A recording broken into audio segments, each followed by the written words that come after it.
তারা চেষ্টা করছে আমাদেরকে উত্তেজিত করে তাদের পাতা ফাঁদে পা দেওয়ার জন্য, যাতে আমরা উত্তেজিত হয়ে যাই, আমরা যেন উত্তেজিত না হই। আমাদের লক্ষ্য এখন একটাই, যে বাংলাদেশে এই 26শে ফেব্রুয়ারিতে নির্বাচন হতে হবে। সেটা আমাদের তারেক রহমান সাহেব প্রধান উপদেষ্টার সঙ্গে লন্ডনে আলাপ করে ঠিক করেছেন। এর কোনো ব্যতিক্রম হবে না। আর তারপরে তোদের মাথা বিগড়ে গেছে, যখন আমাদের নেতা জনাব তারেক রহমানের 31 দফা বাস্তবায়নের জন্য এবং নতুন বাংলাদেশকে কিভাবে নির্মাণ করা যাবে সেই কাজগুলো করছি।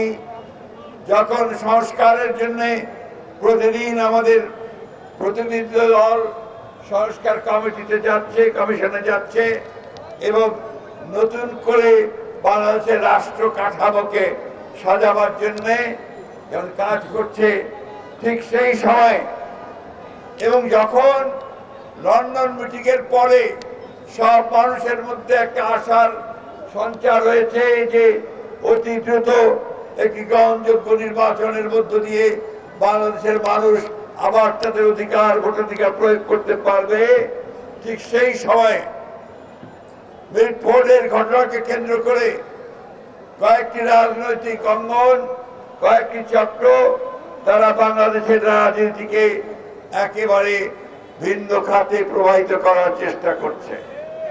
বন্ধুগণ, এই চক্রান্ত নতুন নয়, এই ষড়যন্ত্র নতুন নয়। যখনই বাংলাদেশের মানুষ উঠে দাঁড়াতে চেয়েছে, মাথা উঁচু করে দাঁড়াতে চেয়েছে, যখনই বাংলাদেশের মানুষ উঠে দাঁড়াতে চেয়েছে, যখনই বাংলাদেশের মানুষ দারিদ্র্যের বিরুদ্ধে, অভাবের বিরুদ্ধে দাঁড় হওয়ার চেষ্টা করেছে এবং তার নেতা যখন আমাদের তরুণ নেতা তারেক রহমান সাহেব, ঠিক সেই সময় এই সমস্ত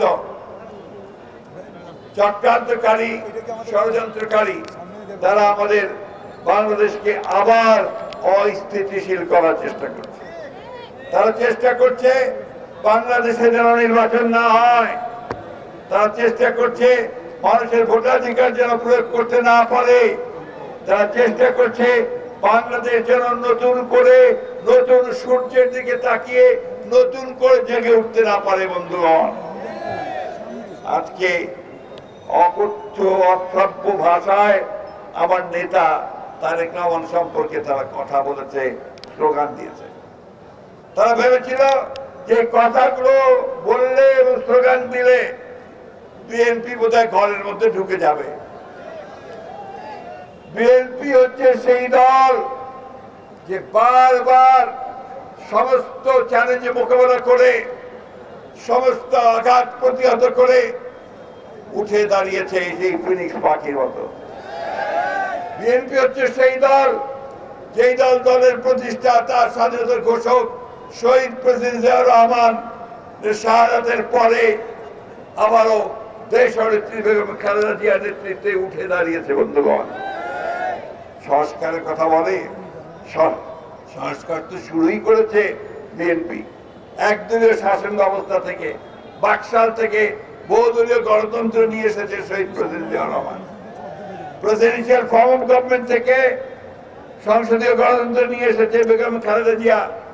সংবাদপত্রের স্বাধীনতা নিশ্চিত করেছেন আমাদের প্রেসিডেন্ট জিয়াউর রহমান। মানুষের বাক স্বাধীনতা নিশ্চিত করেছেন জিয়াউর রহমান। অর্থনৈতিক স্বাধীনতাকে নিশ্চিত করেছেন শহীদ প্রেসিডেন্ট জিয়াউর রহমান। আজকে যে গার্মেন্টস ফ্যাক্টরি দেখছেন, কদিন পরে যে কি হবে অবস্থা এই সরকারের আমরা পড়ে তা জানি না, সেই গার্মেন্টস এর সূচনাও করেছেন কিন্তু শহীদ প্রেসিডেন্ট জিয়াউর রহমান।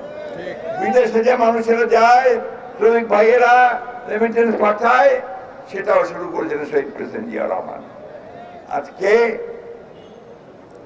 আওয়ামী লীগের, ফ্যাসিস্ট আওয়ামী লীগের তাদের 15 বছরের ভয়াবহ দানবীয় শাসনের ফলে বাংলাদেশকে একটা ফোকলা রাজ্যে পরিণত করেছে। বর্তমান অর্থনীতিকে ধ্বংস করেছে, আমার বিচার বিভাগকে ধ্বংস করেছে, আমাদের প্রশাসনকে ধ্বংস করেছে, স্বাস্থ্য ব্যবস্থা, শিক্ষা ব্যবস্থা সবকিছু ধ্বংস করে দিয়েছে।